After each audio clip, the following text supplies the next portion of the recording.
მოქალაქეები, უმეტესად მასწავლებლები, რომლებიც განათლების სამინისტროსთან შეიკრიბნენ იმისთვის, რომ სოლიდარობა და მხარდაჭერა გამოეცხადებინათ დაკავებული აქტივისტისა და პედაგოგის ნინო დათაშვილისთვის სულ რამდენიმე წუთის წინ დაიძრნენ. ისინი მსვლელობით მიემართებიან რუსთაველის გამზირისკენ.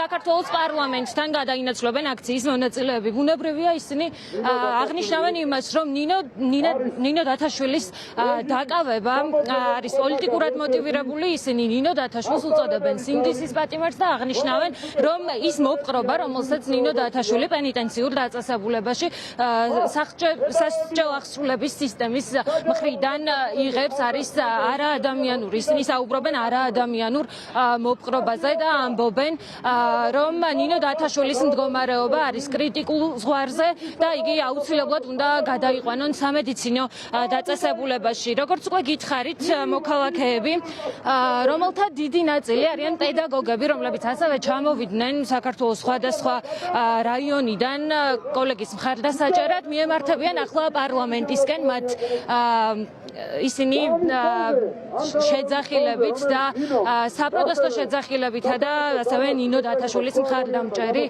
შეძახილებით მიემართებიან რუსთაველის გამზირისკენ და მე შეგახსენებთ, რომ ნინო დათაშვილი უკვე მესამე თვეა იმყოფება პატიმრობაში. იგი დააკავეს 9 ივნის თბილისის საქალაქო სასამართლოში განვითარებული მოვლენების შემდეგ, თუმცა მისი მხარდამჭერები ბუნებრივია ამბობენ იმას, რომ მაშინ თბილისის საქალაქო სასამართლოში ნინო დათაშვილი მოქმედებდა აუცილებელი მოგერიების ფარგლებში და იგი მხოლოდ ცდილობდა, რომ თავი დაეხსნა მანდატურებისგან, რომლებიც აქ შეკრებილი ადამიანების მსვლელობის მონაწილეების თქმით იძულებით უხეშად ატოვებინებდნენ მას სასამართლოს ტერიტორიას. ჩვენ შეგვიძლია მოვისმინოთ მსვლელობის მონაწილეთა განცხადებები.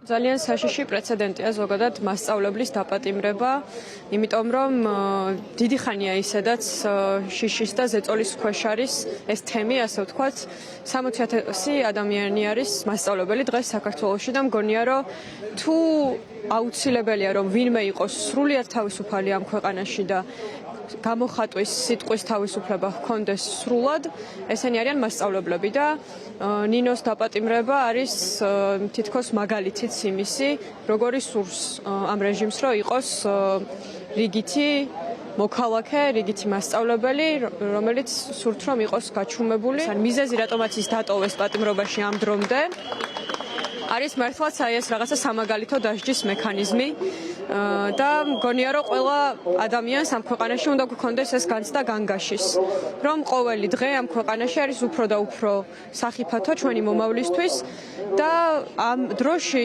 სოლიდარობა და თანადგომა არის უმნიშვნელოვანესი და ესაც ერთ-ერთი აქტია ამ თანადგომის, რომ მასწავლებლები გავუერთიანდეთ და თანაგზნობა ვაგზნობინოთ ნინოს საკანში. ჯერ აბსოლუტურად უკანონო პატიმარია, რა თქმა უნდა, ხო?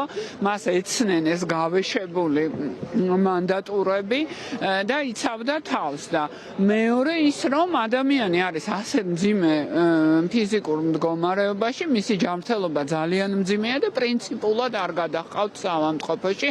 მე ვფიქრობ, რომ ეს არის მართლა რაღაცა აი განსაკუთრებული შურისძიება მისდამი, როგორც კარგი მოქალაქისადმი, როგორც სამოქალაქო განათლების მასწავლებლისადმი და როგორც ქალისადმი, იმიტომ რომ აი ასეთი რეჟიმები ზუსტად თუნდაც ქალებს განსაკუთრებულად ებრძვიან, ალბათ იმიტომ რომ ხედავენ საშიშ ძალას.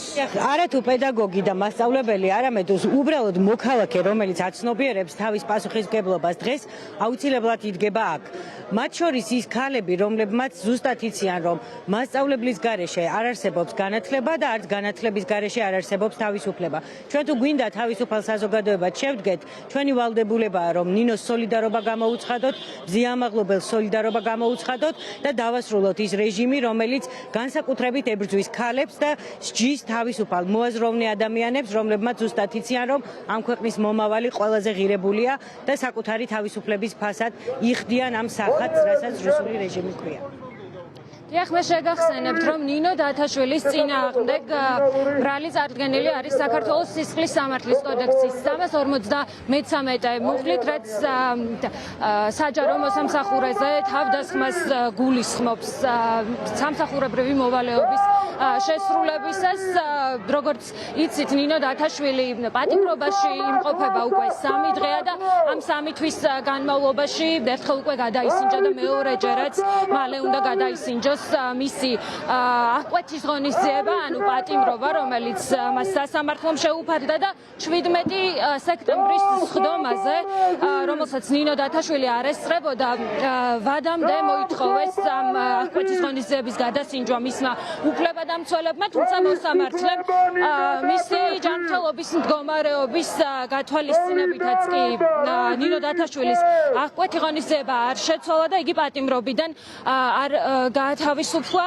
მე გეტყვით იმას, რომ ნინო დათაშვილი საკუთარ სხდომებს თბილისის საქალაქო სასამართლოში ბოლოს სხდომებს ვერ ესწრება, იგი ვერც 8 სექტემბერს მივიდა საქალაქო სასამართლოში, რათა საკუთარ სასამართლო პროცესს დასწრებოდა და ვერც 17 სექტემბერს შეძლო პროცესზე დასწრება. აქ შეკრებილი მოქალაქეები, რომლებიც მის და ასევე სხვა აქციებისას დაკავებული დემონსტრანტების თუ მზია ამაღლობელის გათავისუფლებას მოითხოვენ, ამბობენ, რომ ბუნებრივია ნინო დათაშვილიც სხვა ამ პირებთან ერთად უნდა გათავისუფლდეს და აღნიშნავენ იმას, რომ მისი პატიმრობა სამართლებრივად დაუსაბუთებელია და ამას ემატება კიდევ ის, რომ მისი ჯანმრთელობის მდგომარეობა არის ნამდვილად კრიტიკულ ზღვარზე.